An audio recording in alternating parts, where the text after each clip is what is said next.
It was the 17th of October 1924. The steamship SS President Harding eased into Pier 42 on the Hudson River, its hold still warm from the crossing from Liverpool. Among the crates of Lancashire cotton and Sheffield steel lay 12 heavy wooden cases, each stenciled in black with the words Bronze Precision Keys, U.S. Treasury, handle with extreme care. Customs Manifest number 4782 listed their contents as 1,200 bronze keys, specially cast to government specifications. The shipment had been insured for $35,000 and guarded by 2 Treasury agents who had not left the hold since Southampton. When the cases were pried open under the pier's arc lights, every lock snapped cleanly. Every lid lifted without resistance. Inside, nothing. Not a single key. Not even wood shavings or packing straw. The interior compartments were lined with fresh felt, the felt still showing the faint rectangular impressions where the keys had once rested. The agents stared in silence. The longshoreman stepped back. A light rain began to fall on the manifest that now read, in fresh ink, contents, empty. To understand how a shipment so carefully prepared could arrive empty and then vanish from the official record, one must step back into the America of 1924. President Calvin Coolidge had taken office the year before, promising a return to normalcy after the scandals of the Harding administration. The Teapot Dome affair still echoed through congressional hearings. The economy, however, was roaring. Automobile production had doubled in 5 years. Skyscrapers were rising in Manhattan at a rate never before seen. Banks were opening new branches almost weekly, each one promising greater security to depositors wary of the recent wave of robberies. Prohibition had turned ordinary citizens into lawbreakers and ordinary safes into targets. In this climate, the need for reliable, tamper-proof locks was no longer a matter of convenience. It was a matter of national financial stability. Records suggest the bronze keys were part of a larger, largely forgotten initiative. In the spring of 1923, the Treasury Department had quietly solicited bids from European foundries for a new series of high-security keys. American manufacturers, still recovering from wartime material shortages, could not meet the required tolerances. The contract went to a small bronze works outside Birmingham, England, Messrs. J. and R. Blakemore, known for their work on railway signals and naval locks. The keys were to be identical in every respect, 6 inches long, 2.5 pounds each, with a unique 7-pin tumbler pattern that no American locksmith could duplicate without the original dies. They were intended, according to surviving correspondence between Treasury Under-Secretary Ogden Mills and the Bureau of Engraving and Printing, for the new vault doors being installed in 12 Federal Reserve banks and 4 major customs houses. The total order, 1,200 keys, enough for every door, every backup lock, and a reserve supply against loss or wear. The order was placed in August 1923. Production began in January 1924. Progress reports arrived monthly, each accompanied by a small sample key sent by diplomatic pouch for testing. Those samples still exist in the National Archives, cold, heavy, engraved with the tiny Treasury seal. They turn smoothly in replica locks. They feel exactly as the missing shipment should have felt. But that wasn't the strangest part. The first warning signs had appeared months earlier, on the other side of the Atlantic. In March 1924, a junior clerk in the Birmingham foundry named Arthur Henshaw noted in his personal logbook that several finished keys had gone missing from the secure drying room. The logbook, later recovered by British authorities and shared with American investigators, records only that 6 units unaccounted for after night shift. No alarm was raised. The foundry was under pressure to meet the American deadline. Replacement keys were cast quickly. The shipment sailed as scheduled on the President Harding in early October. When word of the empty crates reached Washington, the response was swift but discreet. A Treasury telegram dated October 18 instructed the port agents to secure the cases and await further orders. No public announcement was made. The New York Times carried a single paragraph on page 12 the following morning. Customs officials report minor discrepancy in consignment of hardware. Nothing more. The country was preoccupied with other matters. The Democratic National Convention had just ended in chaos, the Scopes trial was still months away, and Charles Lindbergh was still 3 years from his solo flight. A few missing keys seemed inconsequential. Yet within days the disappearance had begun to ripple outward. Treasury agents fanned out across the port, interviewing longshoremen, ship's officers, and the two guards who had sworn the crates were never out of their sight. The guards' statements, preserved in faded carbon copies, are consistent and unhelpful. They had checked the seals twice daily. The cases had remained strapped to the deck. No one had approached them except for routine inspections. One guard, a man named Elias Grant from Ohio, added a detail that would later trouble investigators. On the third night out, he had heard what sounded like metal striking metal inside one of the crates, but faint, like it was muffled. He had dismissed it as the ship's engines. What they found next changed the narrative entirely. On October 22, a second, smaller crate, listed on the same manifest as spare parts and tools, was located in a different hold. It too was empty, though its felt lining showed the clear outline of a single key. More disturbing, the crate's lid bore fresh scratches on the inside, as if something had tried to force its way out. The ship's carpenter, questioned under oath, insisted the crate had been loaded empty except for the tools. The tools themselves were missing as well. By the end of the month, the investigation had moved from the pier to the highest levels of the Treasury. Secretary Andrew Mellon personally reviewed the file. Internal memos, many still partially redacted, reveal a growing unease. The keys were not merely hardware. They were the only means of opening a new generation of vaults, whose combinations had been designed around the European pattern.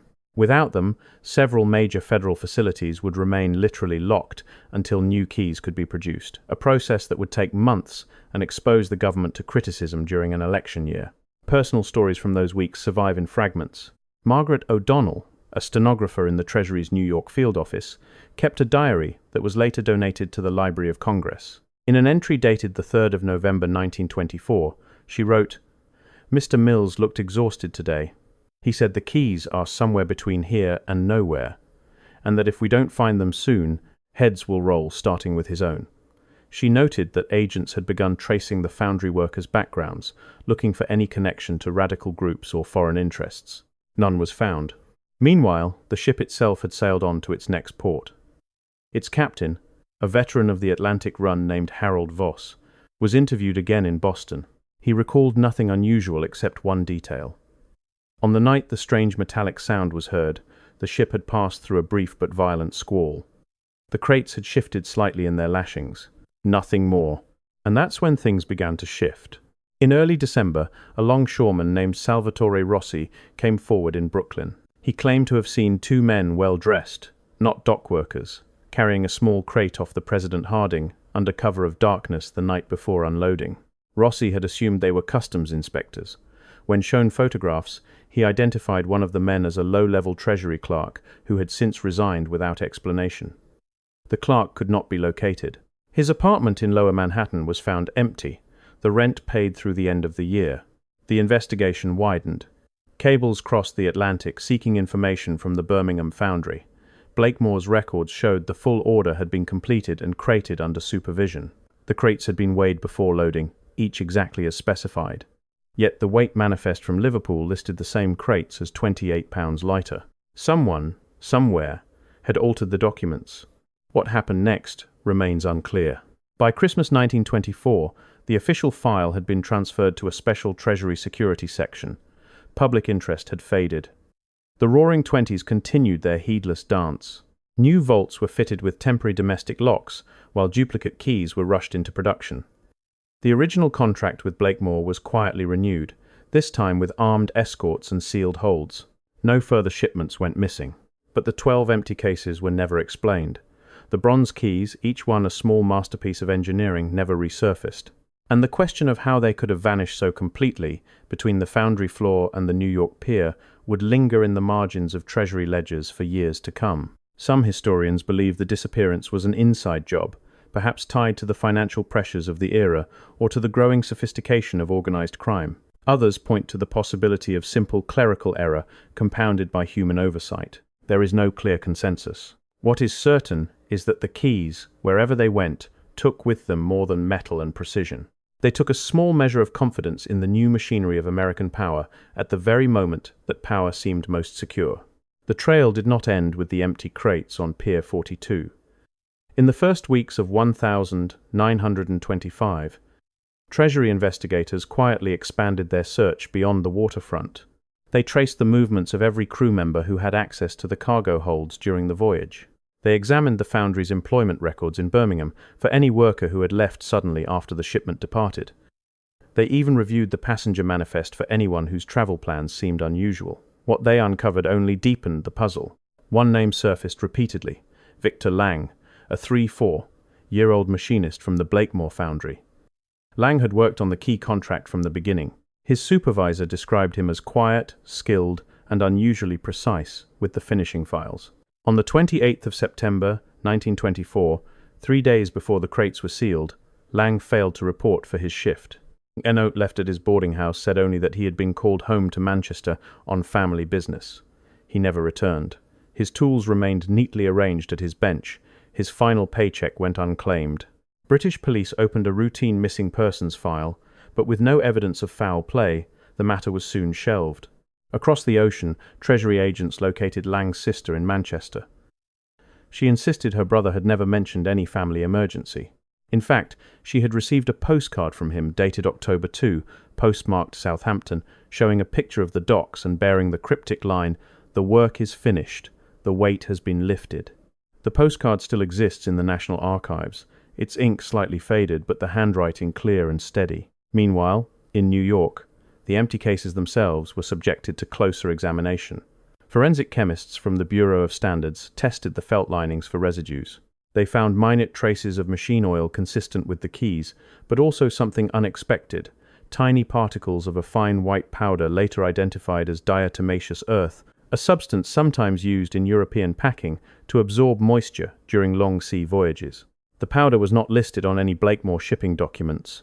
Its presence suggested the crates had been opened and repacked under controlled conditions, perhaps in a dry, dust-free environment after the keys had been removed. But that wasn't the strangest part. In March 1925, a routine audit of the new vault doors at the Federal Reserve Bank of Boston revealed an anomaly. One of the massive steel doors, installed the previous autumn, refused to accept its temporary domestic key.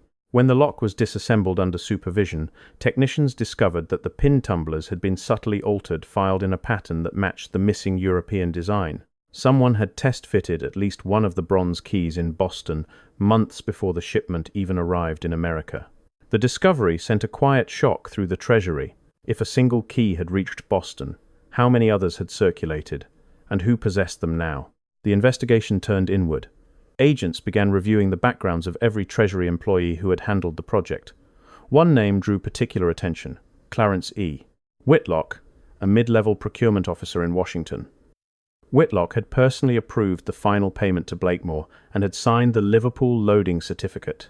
In April 1925, he requested an unexpected leave of absence, citing nervous exhaustion. He traveled to a small resort in the Adirondacks and was never seen again. His hotel room was found tidy, his luggage unpacked, a half-written letter on the desk beginning with the words, "I fear I have made a terrible mistake." The letter ended abruptly.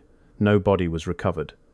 The local sheriff ruled the disappearance a probable drowning in the nearby lake, though no witnesses ever came forward. Personal accounts from those closest to the events add layers of quiet unease. Henry J. Parker, one of the 2 Treasury agents who had guarded the crates aboard the President Harding, kept a private journal that surfaced decades later when his granddaughter donated it to a historical society. In an entry dated the 12th of February 1925, Parker wrote, "I still hear that sound at night, the faint metallic click from inside the wood. I told myself it was the ship. Now I wonder if something was trying to get out, or if something was being put in." The silence that followed was worse. Multiple perspectives emerged from the surviving paperwork. British authorities maintained that security at the foundry had been impeccable. The American side insisted the discrepancy must have occurred during transatlantic transit. Insurance underwriters at Lloyd's of London, after a lengthy review, paid the claim in full, but noted in their internal report that the circumstances remain without satisfactory explanation. The Treasury, for its part, classified the entire file as sensitive and restricted access even within the department. By the summer of 1925, the urgency had begun to fade. New keys, American-made this time, were finally delivered. The vault doors accepted them without complaint. Federal Reserve banks resumed normal operations. The country's attention had shifted to other matters: the publication of The Great Gatsby, the continuing Scopes trial, the slow unraveling of Prohibition's social experiment. The missing bronze keys became a footnote, mentioned occasionally in Treasury annual reports as unresolved inventory variants. Yet the story refused to stay buried. In 1927, during renovations at the New York Customs House, workers removing an old vault door discovered a single bronze key wedged deep inside the locking mechanism. It matched the lost design exactly. The key was photographed, catalogued, and sent to Washington. It disappeared from the evidence locker within a week. The clerk responsible for logging it claimed he had placed it in the secure safe. The safe, when opened, was empty. No forced entry was found. And that's when things began to shift again. Rumors began to circulate among lock manufacturers and safe experts that a small number of the British keys had surfaced on the black market. A Chicago fence was said to have offered one for an exorbitant sum to a prominent bootlegger. A locksmith in Detroit claimed to have examined a specimen and declared it the finest piece of precision work I have ever seen, impossible to pick, impossible to duplicate. None of these reports could be substantiated. Each time investigators arrived, the trail had gone cold. By 1930, the Depression had tightened its grip on the nation. Banks were failing. Vaults once considered impregnable were being emptied by desperate depositors or enterprising thieves. The Treasury quietly ordered a complete rekeying of several federal facilities. During this process, auditors noticed something unsettling. In at least 3 locations, the new American keys turned with unusual smoothness, as though the internal pins had already been worn by a slightly different but compatible key. The implication was troubling. Someone had been inside those vaults using the missing bronze keys perhaps more than once, long after the shipment had been declared lost. Personal stories from this period carry a tone of lingering unease. Eleanor Voss, widow of the President Harding's captain, wrote in a letter to her sister in 1932, "Harold never spoke of that voyage again. But sometimes at night he would sit up suddenly and say, 'They were never there, Ellie,' or 'They were there, and then they weren't.'" He took the secret with him when he died last spring. The escalation reached its quiet peak in 1934. The newly created Federal Bureau of Investigation, under J. Edgar Hoover, inherited a number of unresolved Treasury cases. Among them was a thin folder labeled simply Bronze Key Shipment 1924. Agents reopened the file and began re-interviewing witnesses. By then, most of the longshoremen had scattered, the Treasury guards had retired or passed away, and the Birmingham foundry had been sold to new owners. Victor Lang was still listed as missing. Clarence Whitlock's lake had been dragged twice without result. What they found next changed the narrative once more. In a dusty storage room at the old Treasury Annex in Washington, agents discovered a small, unmarked wooden box. Inside lay 3 of the missing bronze keys, wrapped in oilcloth, along with a typewritten note on plain paper. "Returned with apologies. Use them wisely." The note was unsigned. The handwriting did not match any known suspect. Chemical analysis dated the paper to the mid-1920s. The keys themselves showed no signs of use. They were cold, heavy, and perfect. The discovery was never made public. The keys were transferred to a secure vault and, according to later inventory records, remained there until at least 1942. After that, the trail grows faint. Wartime security measures swallowed many older files. Some historians believe the remaining keys were quietly destroyed or melted down during scrap metal drives. Others suggest they were incorporated into new security systems whose designs remain classified even today. There is no clear consensus. The aftermath stretched across decades. By the 1950s, the story of the 1924 bronze key shipment had become little more than an anecdote shared among Treasury old-timers and lock historians. The empty crates had long since been repurposed or discarded. The pier where they were opened now lies beneath modern container terminals. The Federal Reserve banks that once awaited the keys have been remodeled many times over. Yet every so often, a new fragment surfaces. In 1978, during the restoration of a historic bank building in Philadelphia, a construction crew found a small bronze object embedded in a wall cavity, a single key, filed down to a blank. Laboratory tests confirmed it was made from the same alloy as the 1924 shipment. How it came to be sealed inside a wall built in 1926 remains unexplained. Modern re-examination has brought fresh eyes and new techniques. Archivists have digitized thousands of pages of Treasury correspondence. Metallurgists have analyzed the surviving sample keys and the 3 returned specimens. Digital mapping has traced the exact route of the SS President Harding and correlated it with weather records and ship logs. None of these efforts has produced a definitive answer. The keys that vanished between Birmingham and New York seem to have dissolved into history as completely as the men who may have taken them. Some scholars argue the entire episode was an elaborate insurance fraud or an early test of security vulnerabilities in the expanding federal financial system. Others see it as a simple case of theft, compounded by bureaucratic embarrassment, the sort of quiet failure that governments prefer to forget. A few suggest the keys may have been diverted for legitimate but classified purposes, perhaps prototypes for new diplomatic locks or secure communications devices, though no evidence supports this. What is beyond dispute is the precision with which the disappearance was executed and the thoroughness with which it was later obscured. 12 heavy cases, 1,200 bronze keys, countless hours of skilled labor, and thousands of dollars in insurance, all reduced to silence, and a handful of contradictory documents. Today, if one visits the National Archives and requests the relevant files, the clerk will bring a slim folder. Inside are the original manifest, a few telegrams, the postcard from Victor Lang, and the photographs of the empty crates with their perfectly impressed felt linings. The rest is absence. The bronze keys that arrived empty in 1924 and then disappeared left behind something more enduring than metal. A small, persistent question about trust, about precision, and about the things that can slip through even the tightest locks when no one is quite watching. And in the quiet vaults of American memory, that question still turns, smooth and unyielding, waiting for a key that may never come.